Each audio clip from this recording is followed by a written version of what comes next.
Então hoje nós vamos estudar agora dos versos 9 a verso 14.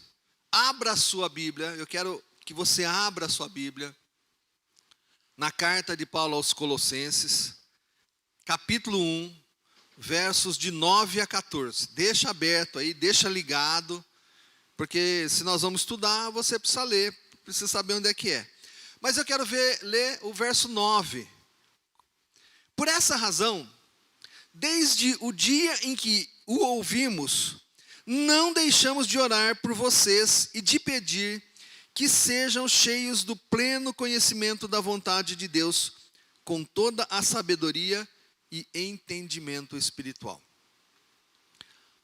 Pastor Gerson, semana retrasada, capítulo 1, de verso 1 a 8, ele trouxe o contexto, quando que essa carta foi escrita, o que estava acontecendo.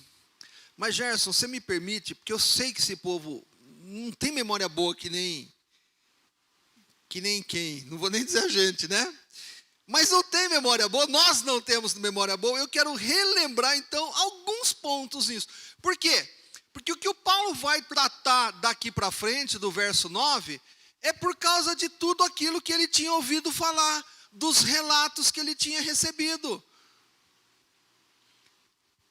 Então, por essa razão, por causa de tudo isso, e aí o Paulo então vai tratar, ele vai conversar.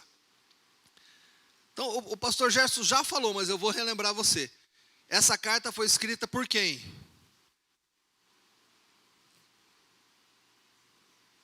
Muito bem, esse aí. Quem é? Fala um de cada vez. Vocês estão falando muito rápido ao mesmo tempo, eu não estou entendendo. Quem que é o autor da carta de Paulo aos Colossenses? Quem que é o autor? Paulo, muito bem, muito bem. Então o autor foi o Paulo. E quando ele escreveu, ele estava na sua primeira prisão em Roma. Tá bom? Preso lá pela primeira vez, o Paulo foi preso 2 vezes, na segunda ele foi executado, mas na primeira ele foi liberto. Então o Paulo ouve falar do tal do Epáfras, o que estava acontecendo, os problemas que estavam acontecendo, e aí ele vai tratar. E qual era o problema que estava acontecendo especificamente com a igreja que se reunia lá na cidade lá de Colossos, ou Colossas, e aí depende de alguns autores, tá bom? O pastor Gerson falou, era uma cidade, não era judia, era uma cidade considerada, por assim dizer, do ponto de vista do judaísmo, uma cidade pagã. Então havia uma mistura de crenças religiosas lá. Se você pensar hoje, nós vemos exatamente isso, não é? Uma mistura de crenças. Você tinha todo tipo de crenças. E o que começa a acontecer nessa comunidade? Eles começam a misturar as crenças. São pessoas que tinham crenças e foram convertidas ao cristianismo. E eles começam então a misturar. Eles começavam a pensar nas forças cósmicas. Já ouviu falar disso? Nos nossos dias? Essas forças que estão aí, que regem. Você conhece alguma força? Tem muito cristão que consulta algumas forças cósmicas. Por exemplo, qual é o seu signo? Tem crente que consulta signo. Não é você, mas você sabe de alguém. Então, essas forças cósmicas. Uma dos nossos dias, o cara é de Áries, de Gêmeos, de Touro, Libras e Virgem. Então, essa comunidade começou a misturar essas coisas. Começou a misturar essas questões dessas forças que existem por aí. Eles começaram a misturar as ideias e conceitos de seres intermediários entre Deus e o homem. Quais são os seres que não é ser humano e não é o próprio Deus? Que ser é esse? Os anjos. Começou a criar uma doutrina de adoração aos anjos. E que teriam um certo papel importante na vida do ser humano. Eles começaram então a misturar essas forças cósmicas, começaram a misturar a ideia, o conceito, a atividade dos anjos. E começaram a pegar uma parte também do judaísmo, da crença judaica, do cristianismo, e começaram a fazer um caldeirão. Começaram a fazer uma mistura. Isso a gente vê muito nos nossos dias. Se você vier na minha igreja, você pegar lá a flor, levar para o seu quarto e deixar a flor no seu quarto, ela vai chupar todas as energias negativas do seu quarto, do casal, e quando ela estiver seca, você joga no rio. Você entende a mistura que começa a existir? Se você orar 7 semanas seguidas por esse assunto, Deus vai atender. Não interessa se Deus quer ou se Deus não quer. Não interessa qual é o plano de Deus. Interessa que se você orar as 7 semanas, jejuar 7 semanas, aquilo vai acontecer na sua vida. Percebeu? A vontade de Deus fica de fora. O que interessa é a sua prática. Irmãos, eu não estou falando da oração e não estou falando do jejum, contra o jejum. Vocês entenderam, né? São aquelas crenças de que se você fizer as 7 semanas, se você fizer os 21 dias, aquilo vai acontecer na sua vida. Estou repassando para você. Quem nunca recebeu no WhatsApp uma corrente evangélica? Passe para pelo menos 7 pessoas e você vai ver o que vai acontecer ao final dos 7 dias. Você percebe então que a nossa situação dos nossos dias não é muito diferente da situação que havia lá na comunidade aos Colossenses. Começou a haver uma mistura, começou a haver ali um caldo que começou a tumultuar absolutamente tudo. Então, relembrando desse contexto, sabendo desse contexto, o Epáfras foi e falou para o Paulo. Sabe quantas vezes o Paulo passou nessa comunidade? Nenhuma. Não foi o Paulo que havia fundado, não havia sido Paulo. Ele nunca tinha ido lá. A mensagem chegou lá basicamente pelo Epáfras. E o Epáfras então conversa com Paulo, leva essa situação para o Paulo. E o Paulo então escreve para essa comunidade, para os colossenses. Então, diante de todo esse dossel aí de coisas que estavam acontecendo, o Paulo então escreve: por esta razão. Então é por causa disso, de tudo isso que está acontecendo com vocês, que eu estou escrevendo para vocês. Então o primeiro ponto que eu gostaria de compartilhar com você hoje, que o Paulo trata, é cheios do pleno conhecimento. Diga para quem está do teu lado aí: fique cheio do pleno conhecimento. Pode falar. Fica cheio, cara. Vazio não dá. Fica cheia. Vazia não tem jeito, Cláudia, tá bom? Então Paulo diz assim: por essa razão, de tudo aquilo que ele havia falado, desde o dia em que ouvimos, desde o dia que ele tomou conhecimento, não deixamos de orar por vocês. O Paulo, desde que ele fica sabendo de tudo isso, ele não deixa de orar. E olha só o que ele pede para Deus: e de pedir que sejam cheios do pleno conhecimento da vontade de Deus, em toda a sabedoria e entendimento espiritual. Quando Paulo fica sabendo desse caldo que estava rolando lá com os colossenses, dessa mistura de crença, ele não para de orar, não para de pedir para Deus o quê? Que os colossenses ficassem cheios, mas cheios do quê? De pleno conhecimento da vontade de Deus. Então a oração do Paulo é que para os colossenses ficassem conhecendo de maneira plena, total, o quê? O conhecimento de Deus. Está entendendo aí, meu irmão? Está comigo ainda ou já está viajando na maionese? Já está pensando no café que você não tomou, da chance que você perdeu, do pãozinho feito em casa pelo Paulo e para a Sara, do pãozinho francês maravilhoso da padaria. Está comigo ainda, meu irmão? Sim ou não? Mais 15 minutinhos eu quero que você se esforce para a gente continuar junto. Então Paulo diz isso: eu orei e oro por vocês, para que vocês fiquem cheios do quê?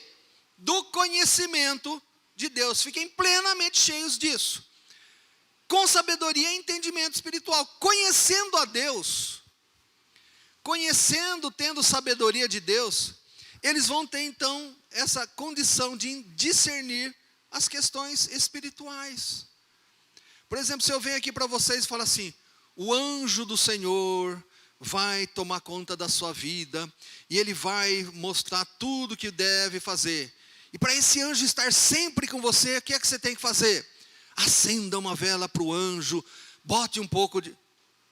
Você que conhece, você vai falar: opa, peraí, pastor, isso não está na Bíblia. Pastor, isso não dá para fazer. Essa flor aí que chupa as energias negativas que o anjo usa, não está. Você percebe então que quando eu conheço, quando eu sei, eu tenho condições de concordar ou discordar. O Tiago tá uma onda agora que ele quer fazer um negócio com a gente. Como é que é o nome do negócio, Tiago? Eu não ouço. Thumb. Ele quer fazer um thumb. Ele vira para mim e para o Gerson, para quem for falar: faz agora, faz posição. Tá bom o thumb, Tiago? Ficou bom? Se precisar outra, a gente faz. Enfim, como eu não sei o que é thumb, agora eu sei o que é thumb, Gerson. Agora a gente... Então, voltando ao texto.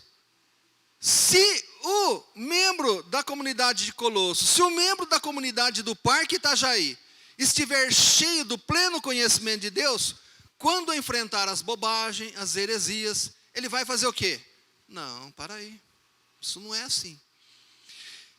E vem agora a pergunta de $1 trilhão. Já ouviu $1 trilhão? Eu nunca vi. Como é que eu fico cheio do conhecimento de Deus? Como que eu faço para ficar cheio desse conhecimento de Deus? Outro dia eu estava estudando com a Sara matemática. E é interessante, né, que quando os nossos filhos vêm estudar com a gente, você tem que fazer o quê? Relembrar. Quanto é 4xy menos 2xy mais 4xy? Fácil, dá para fazer de cabeça, gente. 8xy. É fácil. Não é fácil, Sara? Hein, Sara? É isso aí mesmo, Sara? Fiz direito? Tá conversando, né? Mãe também. 4xy menos 1xy mais 4xy, 8xy. Agora, quando a Sara me apresenta essa lição, eu falo assim: Jesus, o que é isso mesmo? E para eu estudar com ela matemática, o que eu tenho que fazer? Relembrar a matemática para mim. Aí, você vai lá, você vai relembrar esses XY, essas coisas todas.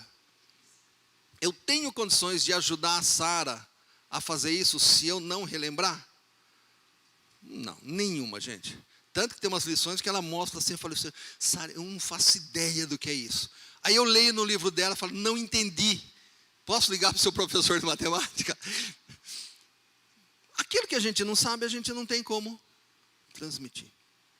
Como é que você fica cheio da sabedoria de Deus? Estudando matemática. Não? Estudando filosofia, sociologia. Estudando o quê, meu irmão, minha irmã? A Bíblia. Para eu ficar cheio do conhecimento de Deus, para que isso me complete, e a ideia de algo completo é algo sem espaço para nenhuma outra coisa, nenhuma outra bobagem vir ocupar espaço. Então, para que eu fique cheio disso, eu preciso ler a Bíblia, eu preciso estudar a Bíblia. Naquele programa que eu sugeri para você no começo do ano, aliás, em dezembro do ano passado, para você colocar no seu celular, qual é o livro que você está lendo hoje? 1 Crônicas. Você está lendo 1 Crônicas, os 4 capítulos, está lá no primeiro livro das Crônicas. Se você não está nesse daí, você está atrasado. Se você estiver atrasado, é porque você ainda está fazendo. Se você não está fazendo nada, entende, meu irmão, que nós estamos voltando sempre na mesma coisa? Todos os textos que a gente olha, que a gente lê, a gente vira, volta, e é nisso que Deus está falando com a gente. A oração do Paulo é para que os colossenses ficassem cheios do pleno conhecimento da vontade de Deus. Por quê? Olha o verso 10 e o 11. E isto, ficar cheio do pleno conhecimento de Deus, tá? Para ter discernimento espiritual. Olha só, e isso para que vocês vivam de maneira digna do Senhor e em tudo possam agradá-lo. Você quer agradar a Deus, Sônia? Quer agradar a Deus, Josias? Tem certeza? Quer agradar a Deus, Grace? Eu não tenho dúvida que se eu perguntar para cada um dos irmãos que estão aqui, cada um dos irmãos vão responder: eu quero agradar a Deus. Então, como que eu tenho que agradar a Deus? Vivendo da maneira digna do Senhor. E de como que eu vivo da maneira digna do Senhor? Ficando cheio do pleno conhecimento. Então, o ficar cheio do pleno conhecimento é uma maneira de viver dignamente para agradar a Deus. Frutificando em toda boa obra, crescendo no conhecimento de Deus. Eu vou identificar algumas pessoas mais antigas na igreja aqui, que eu lembro quando eu vim aqui. Tá? Então nós temos aqui dos mais antigos, aqui o Josias, dos que estão aqui, tá bom? Sem falar do Gerson, da Lucy, claro, estão aqui. Mas aqui, deixa eu ver aqui, quem mais está aqui? Desde o Lucas, claro, também consequentemente. Marielle, você estava aqui também ou não? Já estava, Marielle, é que a Marielle era mais novinha, né? Então, o Felipe veio depois, a Grace, eu lembro bem da Grace. Quem mais?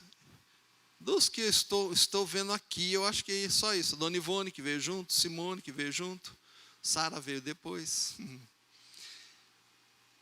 Se eu perguntar para cada um desses irmãos, isso faz 20 anos atrás. 20 anos atrás. Qual era o seu conhecimento bíblico há 20 anos atrás, Josias? E qual é o seu conhecimento bíblico hoje? Não precisa responder, Josias, Grace, não precisa responder, Marielle, não precisa responder, tá bom? Quero que vocês pensem nisso. E você que veio depois? Como é que era o seu conhecimento há 5 anos atrás? Há 10 anos atrás? E como é que é o seu conhecimento hoje, o seu discernimento, o seu entendimento hoje? O Paulo está dizendo para os colossenses que para viver de uma maneira digna do Senhor, em tudo possam agradá-lo, tem que frutificar. Vou deixar o frutificar e a boa obra para depois, mas eu quero focar aqui no finalzinho do verso 10. Crescendo no conhecimento de Deus. O crente que está fazendo o que é certo, que está agindo certo, que está agradando a Deus em primeiro lugar e acima de tudo, ele necessariamente, obrigatoriamente, cresce no conhecimento de Deus. Está prestando atenção, meu irmão? Se você faz uma avaliação da sua vida e você não constata esse crescimento, essa mudança, essa transformação, algum problema tem. E não é com Deus, é comigo ou com você. Antes eu pensava assim, conhecia Deus, conhecia os seus valores, os seus princípios, mudei, passo a agir desta maneira. Mas o Deus não está falando com a gente, né? Está falando com os colossenses, né? Ainda bem, ufa. Paulo continua falando com os colossenses.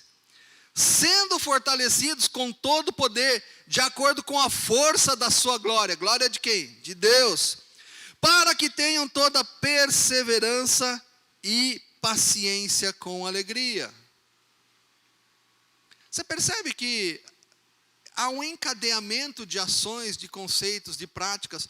Uma coisa necessariamente leva a outra, não tem como eu ser convertido, transformado em seguidor de Jesus, e não ter o conhecimento transformado, não ter as práticas transformadas, não ter as atitudes transformadas. Não tem como.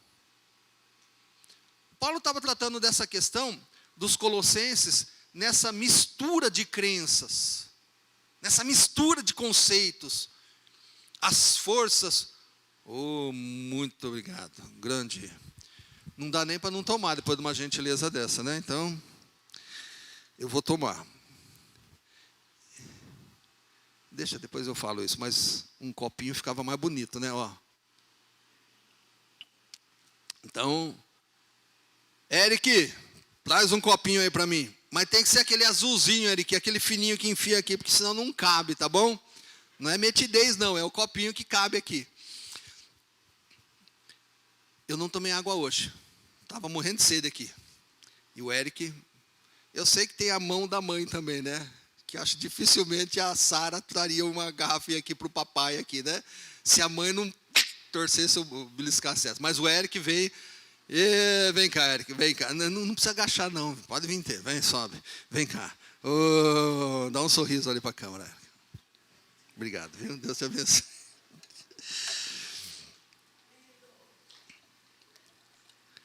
A gente percebe o crescimento e evolução nas crianças. Que fique de alerta para a gente, adulto. Nas crianças, nos nossos filhos, a gente vai vendo muito isso. A gente é notório, é claro nas nossas crianças aqui, como elas crescem. Então, isso a gente tem que pensar, né? A gente tem que pensar.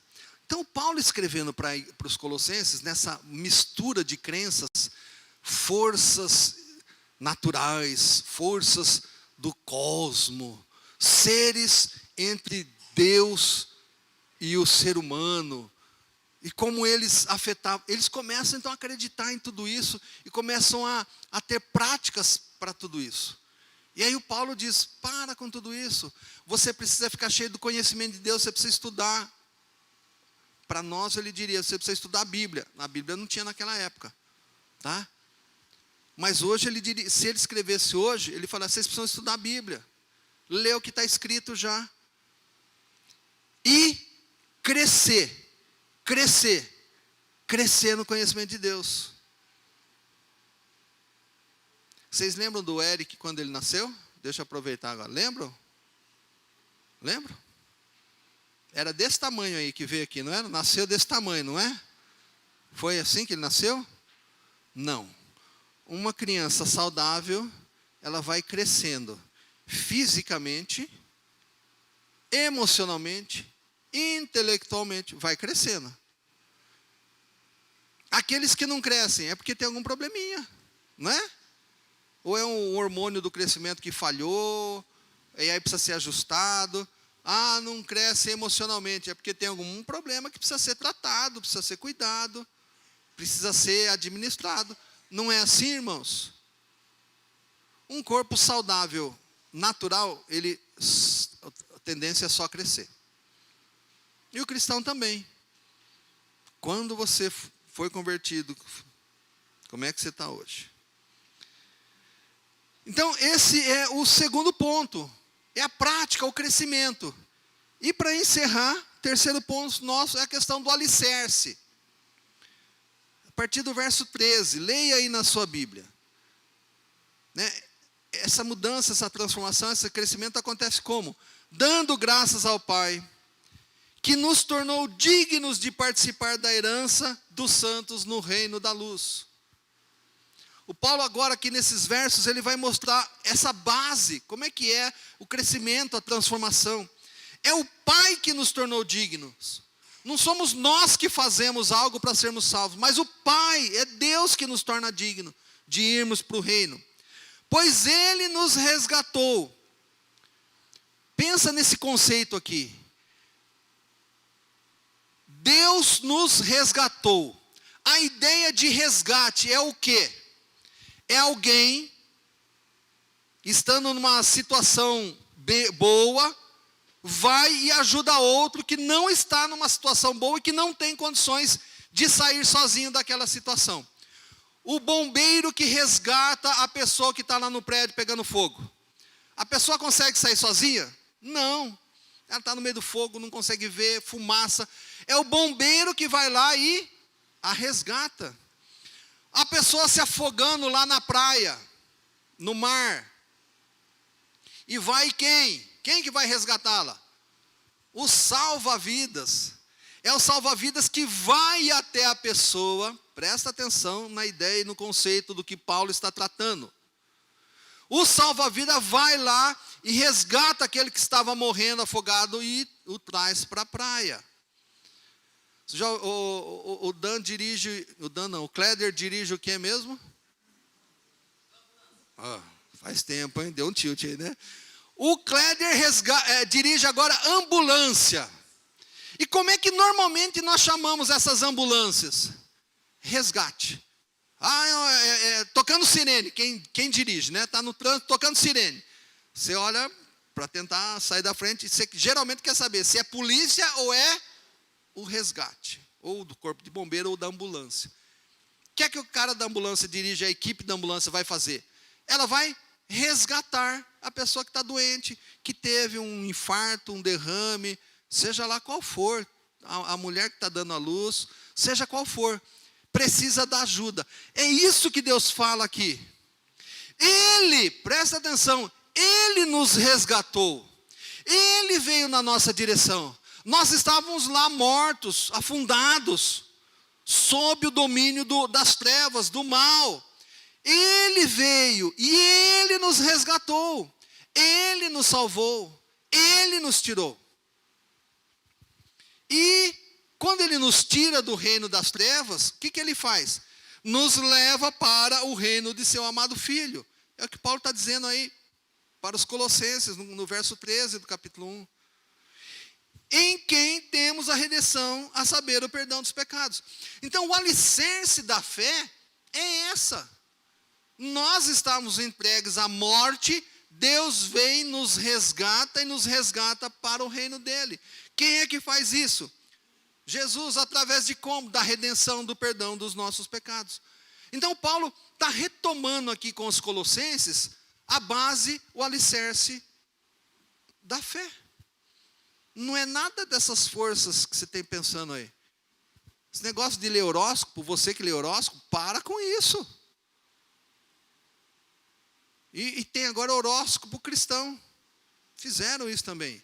Né? Já que a gente não pode falar de gêmeos, libras, touro, câncer, virgem. E tem gente que faz agora e transforma e cria horóscopo de crente.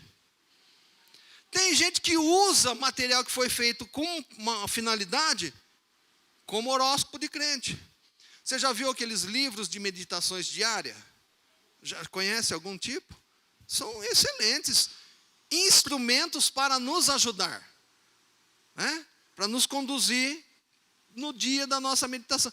Tem gente que quer que Deus está falando comigo hoje e usa esses livrinhos como se fossem um horóscopo.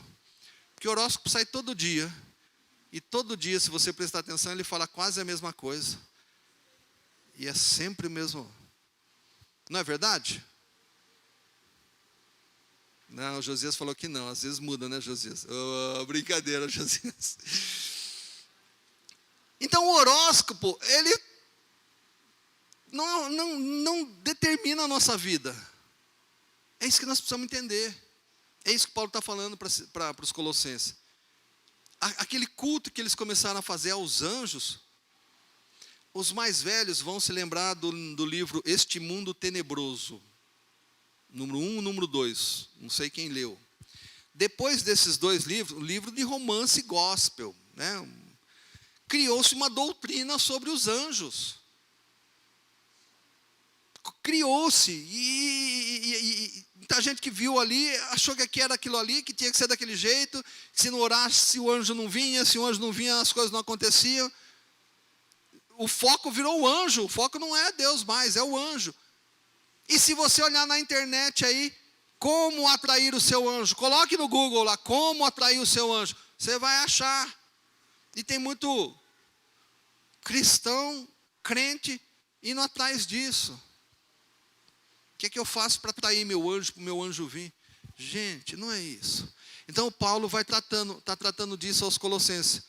E é impressionante como isso é absolutamente atual. Absolutamente atual. Pegue o seu copo, coloque em cima da televisão. Hoje não dá mais, né? A televisão é muito fininha, mas... Então coloque na frente da televisão.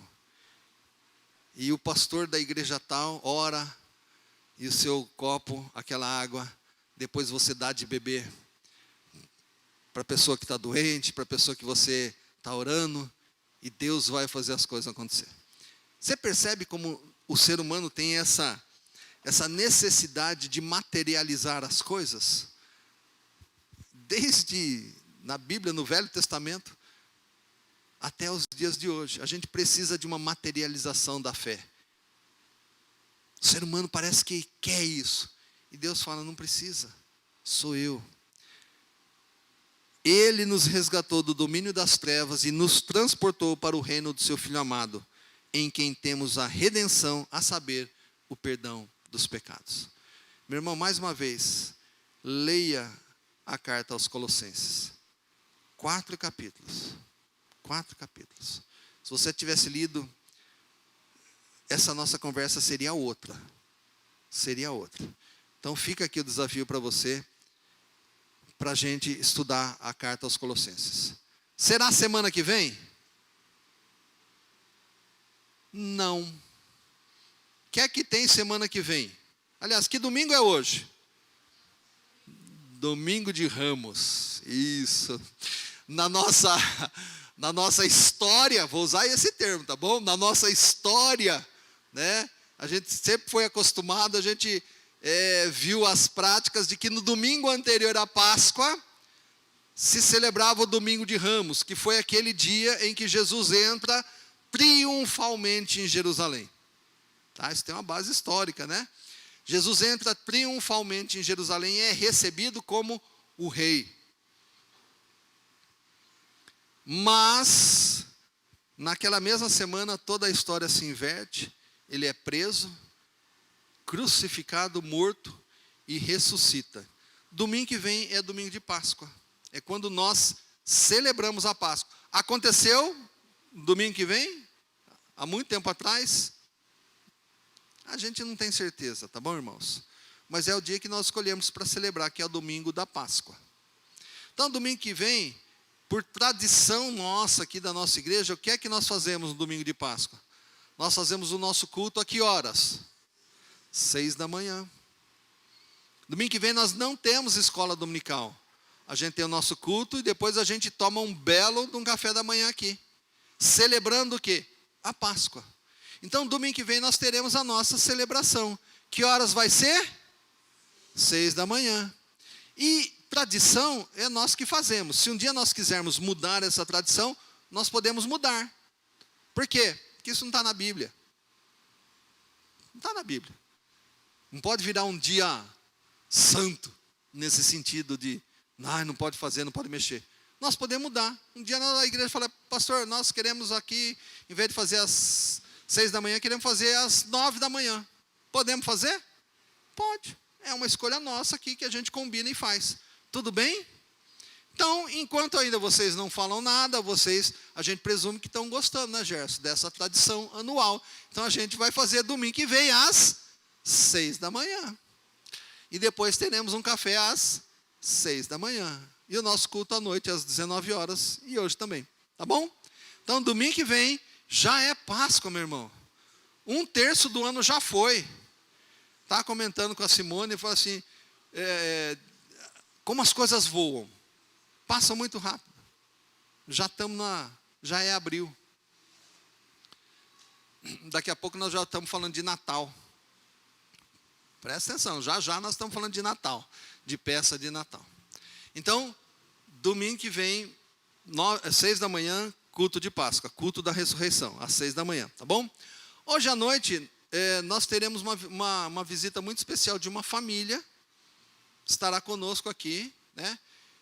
É um grande desafio para a gente vai tentar fazer uma tradução para eles, vai tentar, da melhor maneira que nós temos condições para recebê-los bem, para estar aqui.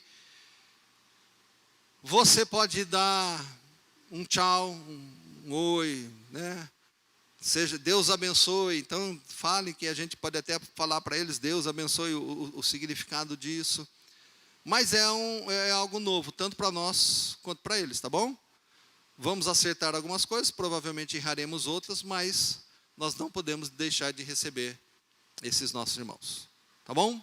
Hoje à noite, então, você vai ver uma movimentação um pouco diferenciada, para a gente organizar algumas coisas aqui, tá bom?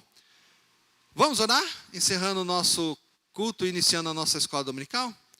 Deus bendito, muito obrigado, porque o Senhor nos resgatou do domínio das trevas e nos levou para o maravilhoso reino de Jesus, o nosso Senhor, pela redenção dos nossos pecados, através da morte e ressurreição de Jesus, que nos deu uma nova vida. Muito obrigado a Deus. Ajuda-nos a entender isso e ajuda-nos a ficarmos cheios de maneira plena desse conhecimento de Ti. Ajuda-nos, ó Pai. Nós precisamos do Senhor. Nós oramos pedindo a Tua bênção sobre as nossas vidas, sobre as aulas da escola dominical que serão ministradas a partir desse instante, para adultos, jovens, adolescentes, pré-adolescentes, crianças. Cuida de todos os detalhes, ó Deus. Nós oramos no nome santo de Jesus. Amém.